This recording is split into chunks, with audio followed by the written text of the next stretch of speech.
ناظرین گرامی، السلام علیکم ورحمۃ اللہ وبرکاتہ۔ آج کی بات خاص بات میں آپ لوگوں کا استقبال ہے۔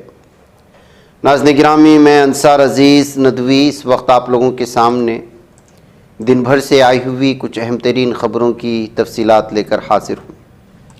تفصیلات میں جانے سے پہلے آپ لوگوں سے جو درخواست ہوتی ہے اس پر توجہ کرنے کی اپیل کروں گا۔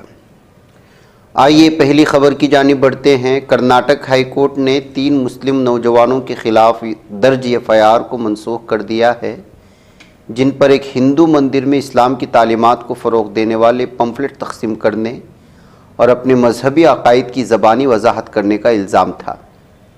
عدالت نے اپنے حکم میں کہا کہ صرف مندر میں اسلام کی تشہیر کرنے والے پمفلٹ تقسیم کرنا، اس کی وضاحت کرنا جرم نہیں بنتا جب تک مذہب کی تبدیلی کا کوئی ثبوت نہ ہو۔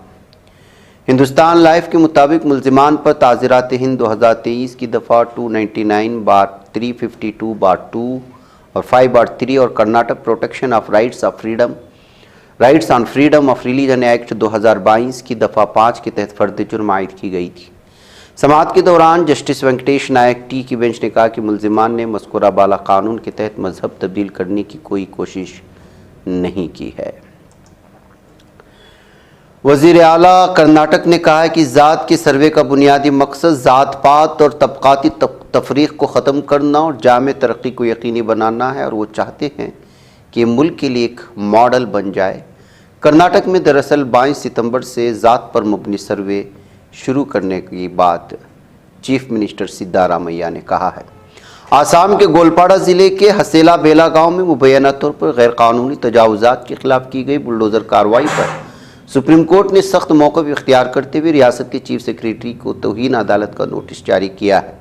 یہ نوٹس اس وقت جاری کیا گیا جب اس کارروائی سے متاثرہ افراد کی جانب سے سپریم کورٹ میں درخواست دائر کی گئی، جس پہ الزام عائد کیا گیا کہ انتظامیہ نے بغیر کسی پیشگی اطلاع قانونی کارروائی اور متبادل بندوبست کے سینکڑوں خاندانوں کو بے گھر کر دیا۔ مرکزی وزیر برائے روڈ ٹرانسپورٹ اور ہائی ویز نتن گڈکری نے بدھ 23 جولائی کو راجیہ سبھا میں قومی شاہراہوں پر ہونے والے حادثات کے متعلق معلومات فراہم کی ہیں۔ انہوں نے بتایا کہ 2025 کے پہلے 6 ماہ میں پورے ملک کے قومی شاہراہوں پر سڑک حادثے میں 26,770 لوگوں کی موت ہوئی۔ انہوں نے یہ بھی کہا کہ پورے ملک کے قومی شاہراہوں پر 2024 میں 52,609 مہلک حادثات پیش آئے۔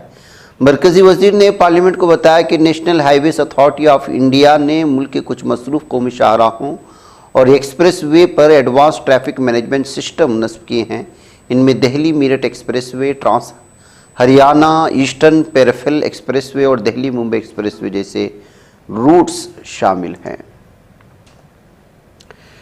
الیکشن کمیشن آف انڈیا نے جمعرات کو بتایا ہے کہ بہار میں ووٹر فہرست کی خصوصی جامع نظر ثانی SIR کے دوران 99% ووٹرز کا احاطہ مکمل ہو چکا ہے، جبکہ 21.6 لاکھ فوج شدہ ووٹرز کی شناخت کی جا چکی ہے اور 1 لاکھ ووٹرز ناقابل تلاش قرار دیے گئے ہیں۔ بہار میں جاری SIR یعنی خصوصی گہری نظر ثانی کا عمل تیز رفتاری کے ساتھ جاری ہے۔ ووٹرز کے ذریعے فارم جمع کرنے کی آخری تاریخ 25 جولائی ہے، یعنی SIR کے عمل میں چھوٹ گئے لوگوں کے لیے آئندہ کل تک کا ہی وقت باقی رہ گیا۔ اس درمیان الیکشن کمیشن نے ایک نوٹیفیکیشن جاری کر کے مطلع کیا ہے کہ چھوٹ گئے ووٹروں کا نام ووٹر لسٹ میں شامل کرنے کے لیے 30 دنوں کا مزید وقت دیا جائے گا۔ جمعیت علماء ہند کے صدر مولانا ارشد مدنی نے فلم ادے پور فائلز کے خلاف سپریم کورٹ میں ایک تفصیلی حلف نامہ داخل کیا، جس میں انہوں نے الزام لگایا کہ فلم ہندوستانی مسلمانوں کو دہشت گردوں کے ہمدرد اور ملک دشمن قوتوں کے اعلی کار کے طور پر پیش کرتی ہے۔ ان کا کہنا ہے کہ یہ فلم نہ صرف مسلمانوں کی شبیہ کو خراب کرتی ہے بلکہ ملک میں فرقہ وارانہ نفرت کو بڑھاوا دینے کا ذریعہ بھی بن سکتی ہے۔ کانگریس اور انڈیا اتحاد کی جماعتوں نے ایک بار پھر حکومت پر الزام عائد کیا ہے کہ وہ نہ صرف پارلیمنٹ میں اپوزیشن کی آواز کو دباتی ہے بلکہ اہم عوامی مسائل پر بات چیت سے بھی گریز کرتی ہے۔ بہار میں ووٹر لسٹ کی خصوصی نظر ثانی کے عمل پر مسلسل احتجاج کے درمیان کانگریس کی رکن پارلیمنٹ اور جنرل سیکریٹری پرینکا گاندھی نے جمعرات کو حکومت کو سخت تنقید کا نشانہ بنایا تھا۔ ہماچل پردیش کے منڈی ضلع میں ایک دردناک سڑک حادثہ پیش آیا ہے، جس میں کم از کم 5 افراد کی موت ہوئی۔ واقعہ ہماچل روڈ ٹرانسپورٹ کارپوریشن کی بس کے ساتھ ہوا، جو اچانک بے قابو ہو کر کھائی میں جا گری۔ اس سڑک حادثے میں تقریباً 20 مسافر زخمی بھی ہوئے۔ مہلوکین میں 3 خواتین اور 2 مرد شامل ہیں۔ سڑک حادثہ منڈی ضلع سے 60 کلومیٹر دور سرکا گھاٹ سب ڈویژن میں مسیرن کے پاس ترنگا میں ملا۔ ادھر کانگریس صدر ملکارجن کھڑگے نے ایکس پر جاری بیان میں اعلان کیا کہ سماجی انصاف کی تحریک کے دوسرے مرحلے سوشل جسٹس 2.0 کا آغاز تلنگانہ سے ہو چکا ہے۔ انہوں نے کہا کہ محض ایک نعرہ نہیں بلکہ عوامی تحریک ہے جو ملک کی ان کروڑوں آوازوں کو مضبوطی دے رہی ہے جو دہائیوں سے نظر انداز کی جا رہی ہیں۔ ملک میں مانسون تقریباً ہر جگہ فعال ہو چکا ہے۔ کشمیر سے چنئی تک بارش کا سلسلہ جاری ہے۔ کئی ریاستوں کے لیے مانسون کی بارش مصیبت بن چکی ہے۔ محکمہ موسمیات کے مطابق اگلے 24 گھنٹوں میں ہریانہ، دہلی، بہار، مشرقی اتر پردیش، مہاراشٹر، سوراشٹر، کچھ مغربی راجستھان، رائل سیما، تمل ناڈو، کیرالہ میں ہلکی سی درمیانی بارش کا امکان ہے۔ ساحلی کرناٹک، جنوبی کونکن و گوا، جنوبی چھتیس گڑھ، تلنگانہ، ودربھ اور شمالی پنجاب کے حصوں میں بھی درمیانی سے بھاری بارش ہو سکتی ہے۔ بنگلہ دیش میں مائلسٹون اسکول اینڈ کالج پر ایئر فورس کی تربیتی تیاری کے حادثے کے بعد ملک بھر میں غم و غصے کی لہر دوڑ گئی۔ اس افسوسناک واقعے میں اب تک 32 افراد جاں بحق ہو گئے جبکہ 165 سے زائد افراد زخمی ہیں۔ بنگلہ دیش ہیومن رائٹس واچ نے اس واقعے کو قومی سانحہ قرار دیتے ہوئے اس کی آزادانہ اور غیر جانبدارانہ تحقیقات کا مطالبہ کیا ہے۔ سماجوادی پارٹی کے رہنما اعظم خان کے بیٹے اور سابق رکن اسمبلی عبداللہ اعظم خان کو الہ آباد ہائی کورٹ سے جھٹکا لگا ہے۔ عدالت نے ان کی وہ دونوں عرضیاں خارج کر دیں جو انہوں نے اپنے خلاف جاری ٹرائل کو رکوانے کے لیے دائر کی تھی۔ عرضیاں ان کے مبینہ جعلی پاسپورٹ اور 2 مختلف پین کارڈ حاصل کرنے سے متعلق تھیں۔ ہندوتوا ایکٹیوسٹ کاجل ہندوستانی، جو مسلمانوں کو نشانہ بنانے والی اپنی تقاریر کے لیے بدنام ہے، اس نے نیو یارک کے ایک پروگرام میں ایک اور ہیٹ اسپیچ دی جس میں زومبی اور ہندوؤں کے دشمن جیسی بدزبانی کا استعمال کیا اور مسلمانوں کا موازنہ ہندو میتھولوجی کے شیطانوں سے کیا۔ نیو یارک میں دائیں بازو کے ہندوتوا گروپ کی طرف سے منعقدہ ایک تقریب سے خطاب کرتے ہوئے کاجل شنگلا نے مسلمانوں کے حوالے سے اور زومبی جیسی تشویق آمیز اصطلاحات استعمال کی، ان کو ہندوؤں کے لیے دشمن قرار دیا، ان کا موازنہ ہندو افسانوں سے تعلق رکھنے والے راکشسوں سے کیا، خاص طور پر مہیشاسورا کی اصطلاح کو اس نے یہاں پر استعمال کیا۔ اسرائیل حماس کے درمیان جنگ کی وجہ سے غزہ میں انسانی بحران بدستور سنگین ہوتا جا رہا ہے۔ ادھر اقوام متحدہ کی سلامتی کونسل میں پہلی بار بھارت نے غزہ میں جاری جنگ کے حوالے سے بڑا بیان دیا۔ ہندوستان نے غزہ میں انسانی بحران پر گہری تشویش کا اظہار کرتے ہوئے فوری جنگ بندی کا مطالبہ کیا ہے۔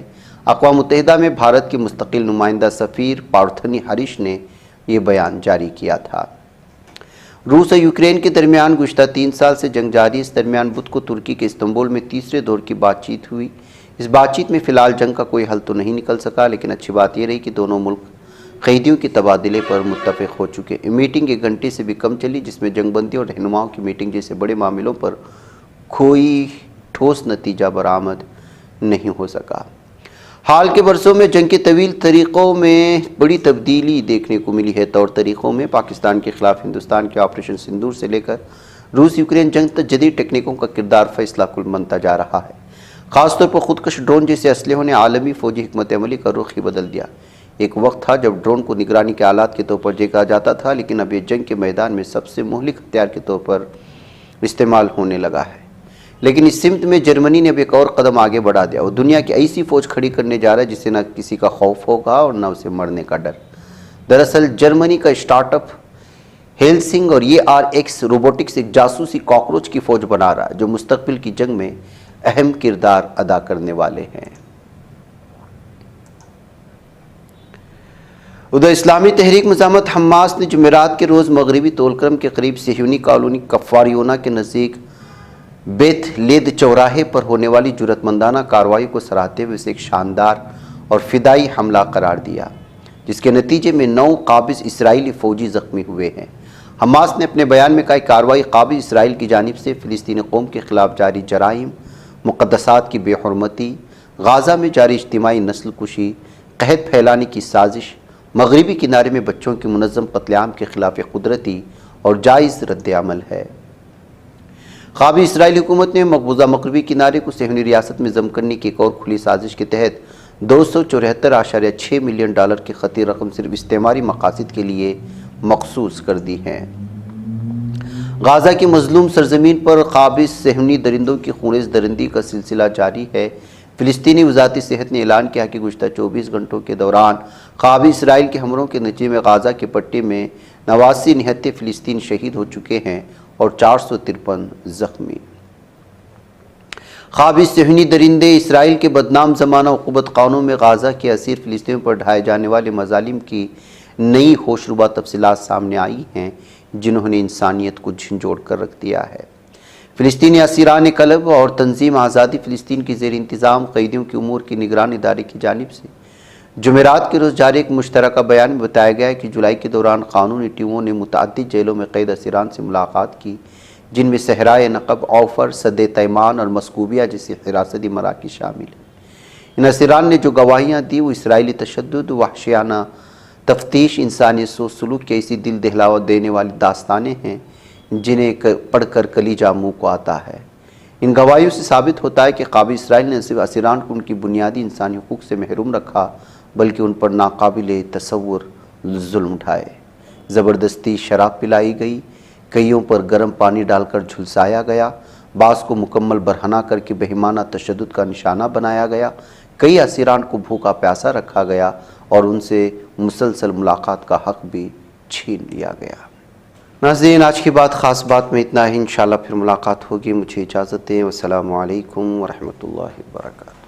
یہ چینل حق نگر بن کر کچل دیتا ہے فتنوں کو، اگر گندی ہو پالیسی تو مرتے دیکھ کتنوں کو، اسی بازار میں بکتے ہوئے دیکھا ہے سپنوں کو، سبھی یکساں ہے یہ پیغام دو غیروں کو اپنوں کو، وطن اہل وطن کا ہے گلے بے خار سی